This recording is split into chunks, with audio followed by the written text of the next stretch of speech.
aliens didn't even knock. They just sprinted in on two legs and hijacked the entire dark fantasy world of Raid. Yep, the Alien and Predator collaboration is here, and Plarium clearly said, hey, what if we just throw two broken champions into the game for fun? Today, we're checking out the Universal Nightmare himself, the Xenomorph, how to get him, how to level him, and where he'll absolutely terrorize anything with a health bar. So grab a seat in your tiny spaceship cabin, hide the androids in the closet, and let's jump in before he starts melting faces. Hey, let me say this right away. The Xenomorph is straight up cracked. Whether you're a fresh newbie or a battle-scarred veteran, in PvE, he shreds everything that moves. And in PvP, if you use his skills correctly, he turns into a walking, screaming, acid-drooling cheat code.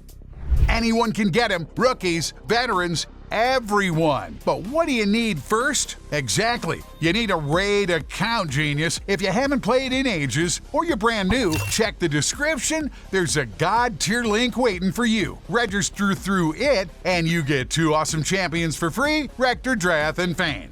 All you gotta do is register, that's it. If you're on PC, just download the game. If you're on your phone, tap the link, smash that download button, and bada boom, you're in. Here's why these champions matter. Rector Drath puts your allies under veil, and the Xenomorph gets stronger when that buff is active. And Fane weakens the enemy so that Xenomorph can hit even harder. Then once you're in the game, use the promo code UDKING. It gives you the legendary tank Ultimate Death Knight, and he's an absolute monster here. He absorbs the damage your allies take, gives buffs, and heals. You won't find anything better. Pay attention now, the Xenomorph will be available in 7 days just for logging in. You'll also get a small armor set, some useful resources, and a soul that he really needs. Don't miss the bonuses and promo codes.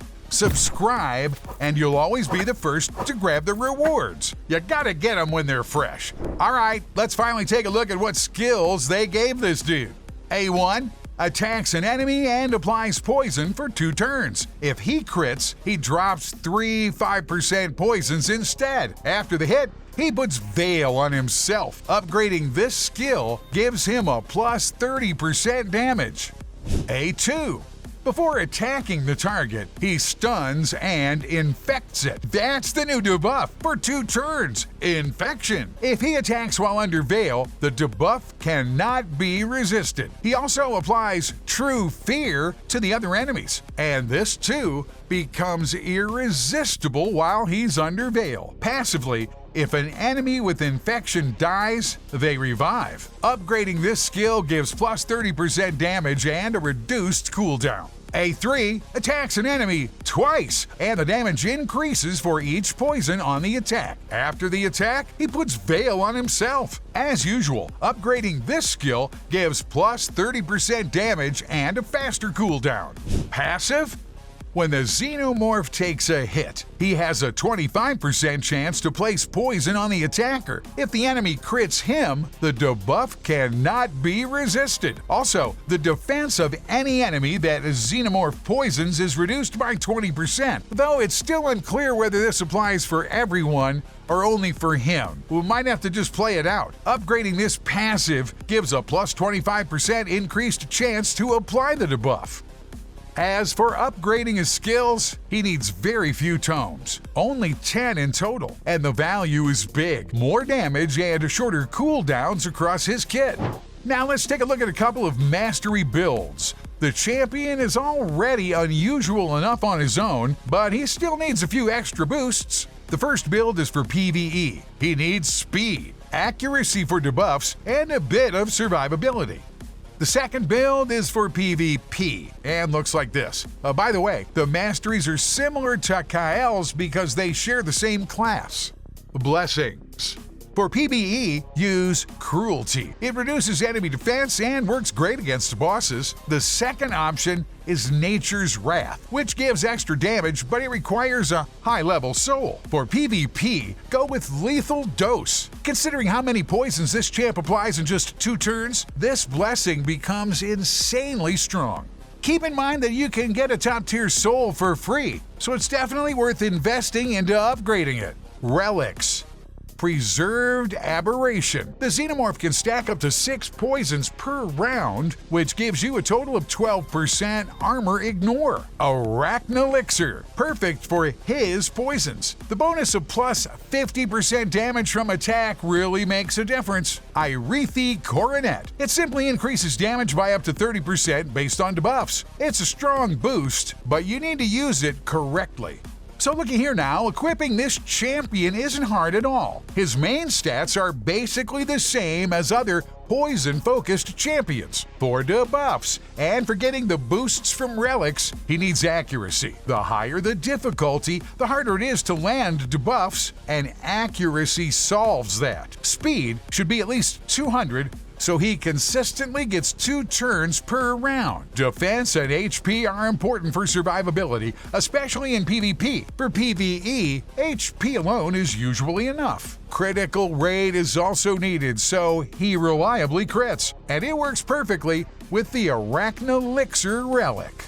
Let's talk gear sets. The Perception Starter set you get before unlocking the champion works great for beginners. Another option is using a Lifesteal or Immortal set. This increases survivability, though you'll lose some damage and accuracy. Fury is good for Hydra and Demon Lord. If it procs, he can drop up to 9 poisons. For multi-enemy fights, the Retaliation set is an interesting choice, since his basic attack with a crit applies 3 poisons. For PvP, use Savage for armor ignore, and Lethal for the same reason. Swift Parry also works well for extra crits and a better chance to survive. Overall, you can experiment here however you like. The main thing is that the Xenomorph keeps applying poisons, heals in any way possible, and hides under veil. Now it's time to let Xenomorph out of the cage and throw him into a battle. Let's see what he can do, not just in movies and games, but in Raid.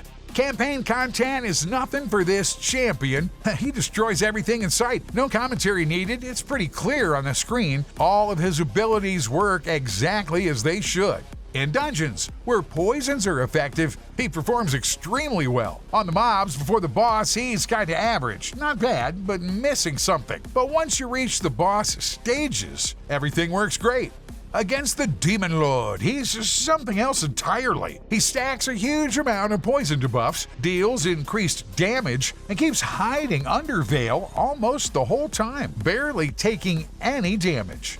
Against the Hydra, things do get a little more complicated because you really need to pick the right champions so he can survive and keep applying poisons. By the way, his revive effect should work here too. Killing Hydra heads should count. PvP. Since the Xenomorph looks like a solid arena champion based on his skills, we should definitely show some tactics for using him, but first, he needs to be geared properly and given the right relic and blessing. So here's a tactic for you. Attack while staying in veil as much as possible. Look, he's not a nuker, but he can cut down enemy HP really hard. And if you have a champion who spreads debuffs across the enemies, friend, you'll be unstoppable with one small but, of course. As for the counter, the Predator they added to this game will hard counter your Xenomorph. The simplest example is the Force Affinity. On top of that, he puts block revive on enemies under veil, dodges abilities, and heals from damage. And heals a lot. Sure, you can try to come up with tactics, but if you pick the Xenomorph in live arena, expect trouble. The Predator will show up. Overall, the legendary Xenomorph is an excellent replacement for the Kyle everyone is tired of. Right from the start, you get a top-tier debuffer champion with strong skills, good survivability, and an amazing visual design. He looks cool. More collaborations like this would be amazing. So I recommend him to everyone. He'll be useful both for beginners and for veterans. Plus, the starter champion combination you get, it's really solid, and it gives you plenty of room to use your team effectively. Dungeons and PvP will definitely feel like easy mode at the start. Just a reminder, my viewer buddy, you can get an amazing bonus through the link in the description. Legendaries, epics, resources, everything you need to level up fast. Subscribe if you enjoyed this guide, smash that like button, and check out these videos right here. Battle Buddy, we'll see you next time. Good luck.